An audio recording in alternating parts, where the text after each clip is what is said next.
Hey everyone, this is Christopher Pope with Pope's Food Medicine. My Amanita muscaria video is taking a long time to edit, so I figured I'd make another one that'll be easier on myself to edit to release first. Anyway, I'm going to be making some Cordyceps broth, so let's get right to it after this.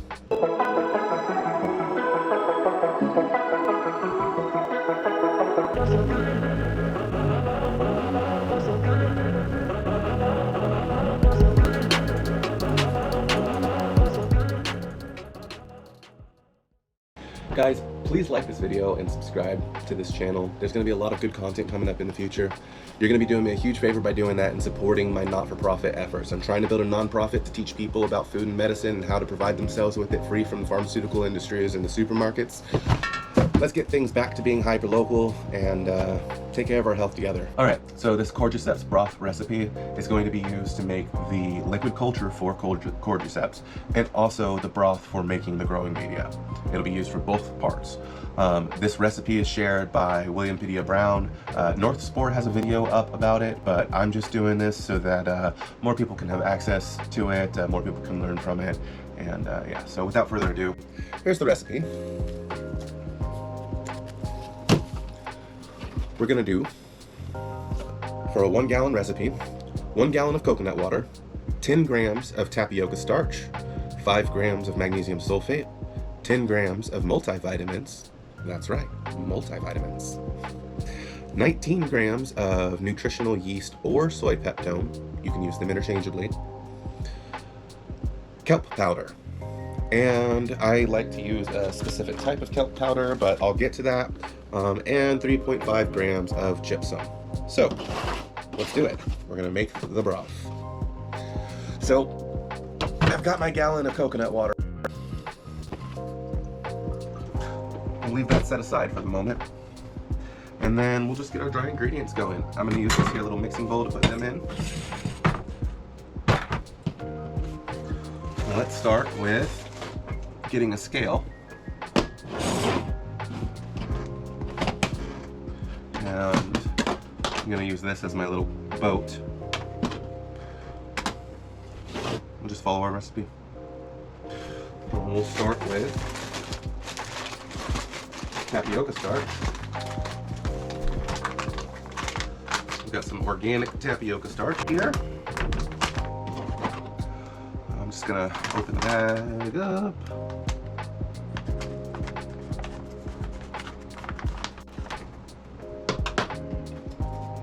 And I'm gonna go ahead and just get my little boat here and tare the boat weight and 10 grams.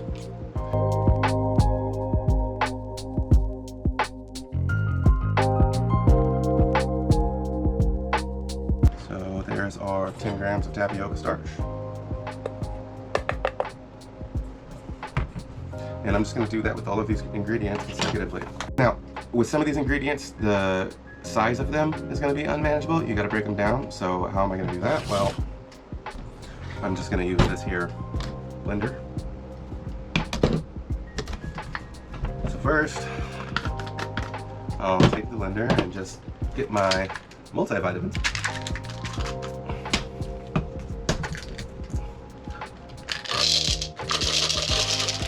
Dump all the multivitamins in here. Make sure there's no desiccant back.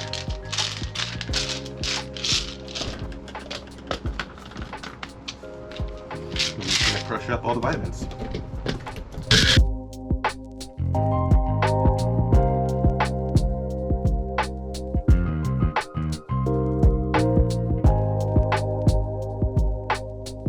That took a little while. But now we've got powdered multivitamins. Alright, so we'll do the multivitamin next since I just did that.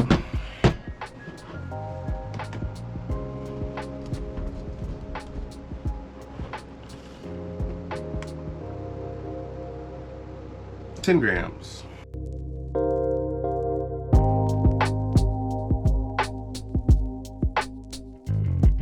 And the rest will go back in here.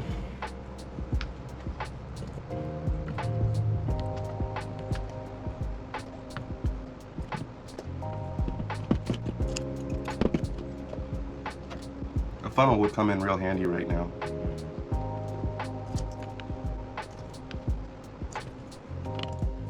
or even just a bendy cup.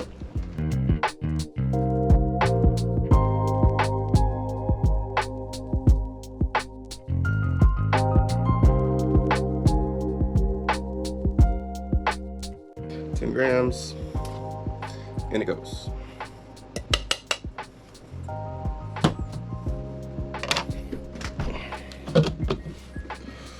So let's do the magnesium sulfate next. That's another one that's going to have to be blended up. Magnesium sulfate is just Epsom salt. So you want to use clean Epsom salt without any additives. Just plain old pure magnesium sulfate, like this. It's gonna have to be blended up because the particle size is too big.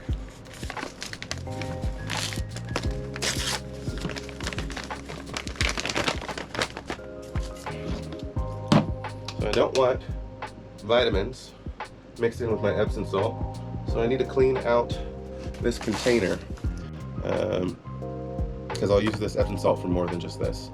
So I gotta get these multivitamins out of here. So I'm gonna wash this and then be right back. All right, so I have washed my blender and then given it a little rinse with some isopropyl alcohol and then a little wipe down and dry. And now I'm just wiping the table and then da-da-da-da-da. We'll get back to it. All right, blender. Magnesium sulfate.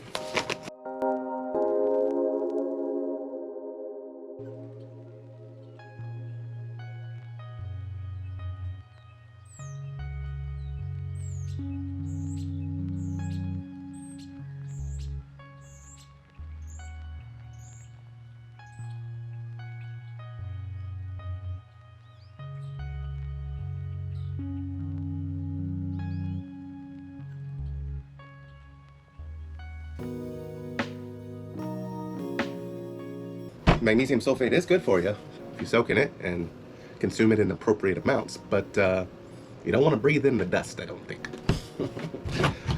So I'm gonna go ahead and just measure out our magnesium sulfate volume here. All right, we want 5 grams.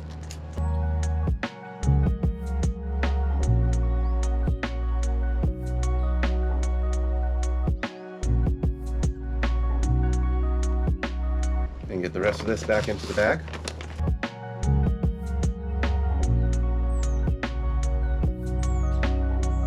Then we're going to use either nutritional yeast or soy peptone. I have soy peptone and I have nutritional yeast.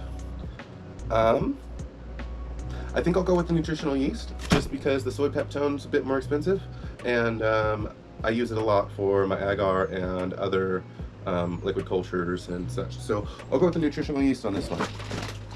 So we're gonna do 19 grams of nutritional yeast. Gonna want to have a nice fine consistency. This stuff has pretty big flakes, so I'm gonna go ahead and blend it up. No need to wash the blender this time. And I'm gonna go ahead and just use the blender to weigh.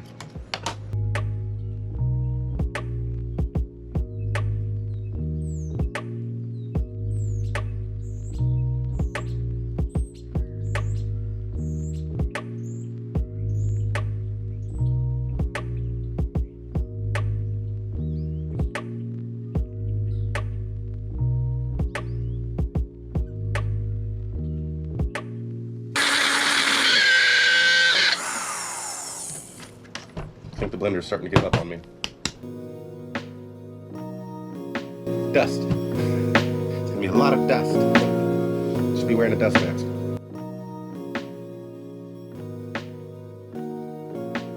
Then we're gonna do our kelp powder. Now, you remember I said I like to use a certain type of kelp? Ascophyllum notusum. I don't know if I pronounced that last part correctly, but this is it here. Let's see, I don't know which camera can make out the text. Boom. Organic kelp powder, Ascophyllum notusum. It's also used to make operator brain error. Sodium alginate, which is a great medicine for GERD, natural medicine for GERD. So yeah, this is good stuff. Gonna use 11 grams.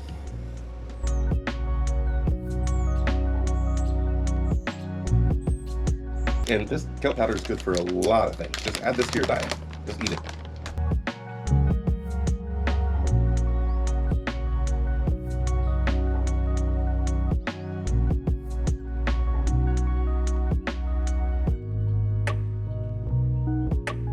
Last thing is our 3.5 grams of gypsum. I've got some calcium sulfate dihydride, which is lab quality, right here. 3.5 grams of gypsum. And first, I'm gonna wipe my spoon down because I actually don't want to cross-contaminate my gypsum with anything else, because also I use the gypsum for various other things that I don't necessarily want trace amounts of kelp powder or nutritional yeast or anything else in. So, yeah.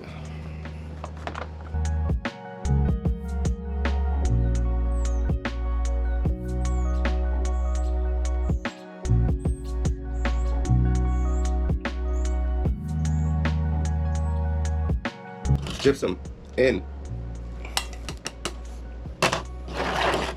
Alright, so we got our gypsum, we got our kelp powder, we got our nutritional yeast, we got our multivitamins, our magnesium sulfate, our tapioca starch. The only thing left to do is to add our 1 gallon of coconut water. After blending this together, of course. Can't forget that. Let's mix her up. And how I'm going to do this is, you may have guessed it by the way I said blending this together. I'm going to put this all back into my little cup here.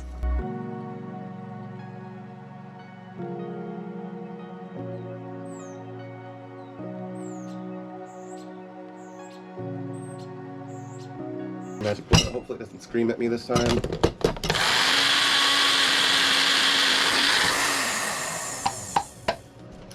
Okay, and then so from here, I'm just going to add some of my coconut water in with this.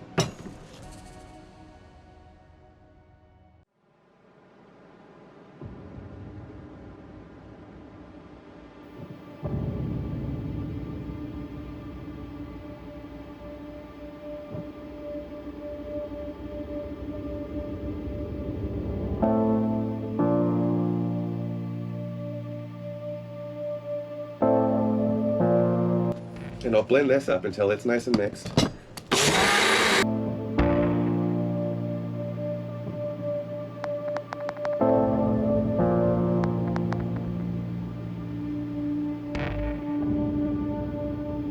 Then I'm just gonna grab a funnel and I will add this to this. So let me grab my funnel and I'll be right back. Couldn't find my good stainless funnel, so I just got this one. Results are gonna be the same nonetheless. So I'm gonna go ahead and I can't decide which camera to use. Do I do this one? Was that? No, this one will look cooler. Let's do this one. So I'm gonna go ahead and add that right in there. Woo! So pretty. Look at that.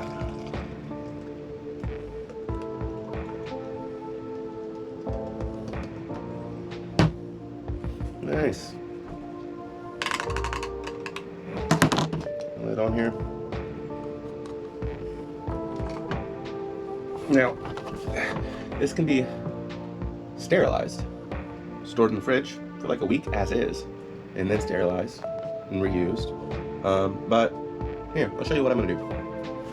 All right, so I was out of liquid culture lids, so I guess I'm gonna show you how I make them. Just really quick. So I've got a regular mouth jar plastic lid here.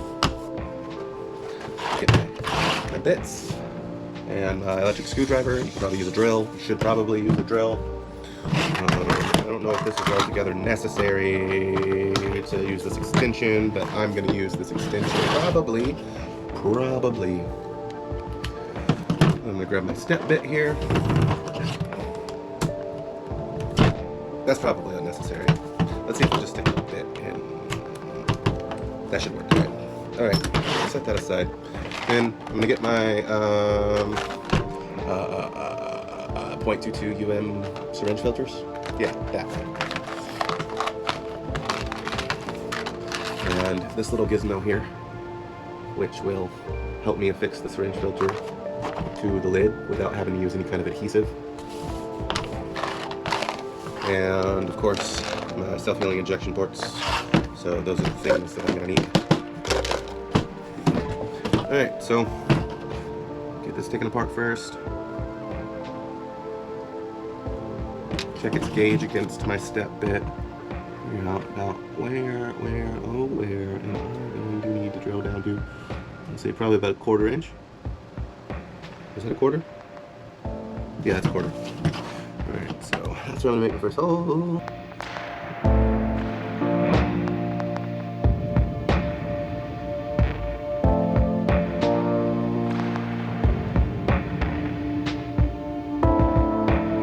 Camera battery died, so I had to change those out.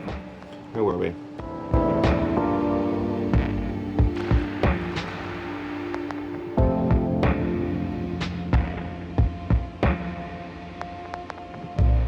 Get my gasket here.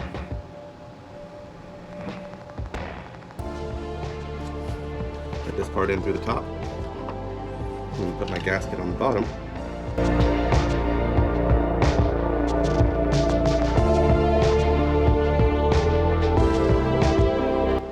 Okay.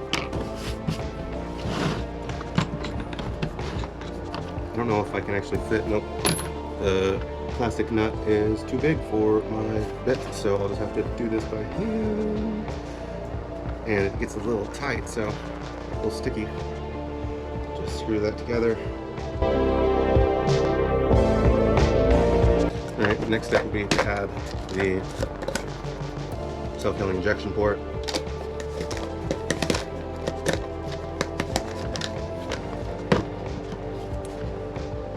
And as you can see, might end up having to go all the way through with this one.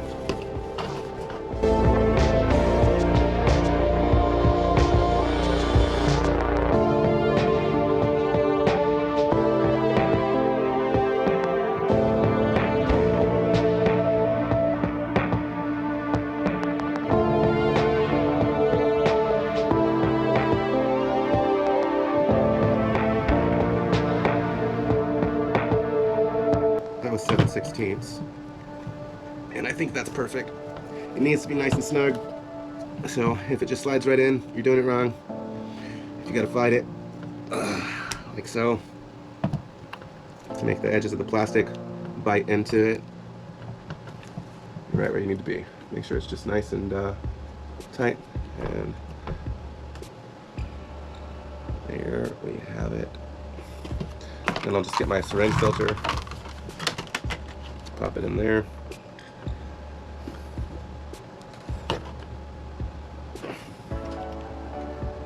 Alright, liquid culture lid. Set these things aside.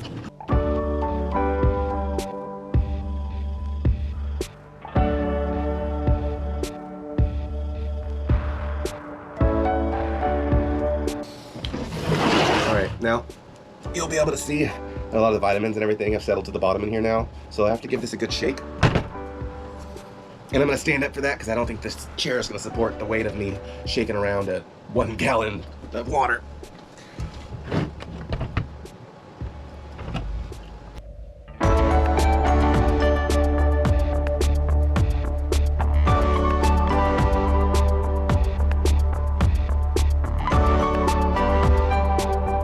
Go ahead and add about 2.5 cups into this jar here.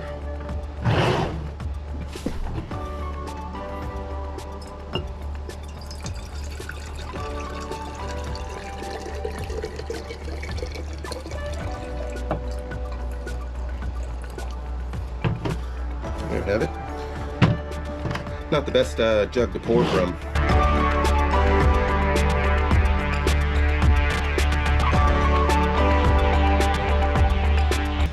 And then I'll sterilize this in a pressure cooker for about 25 to 30 minutes, and then I'll inoculate it with Cordyceps mycelium. Incubate it for 5-6 days. Give it a good stir, and it should be ready to go for the next step. So there you have it, Cordyceps broth. I'll get this one sterilized, and I'll put this one in the refrigerator for now. And yeah, so please like and subscribe to my channel. There's going to be more content coming, and you'll be helping me a lot by doing that and supporting my not-for-profit efforts. See you in the next one.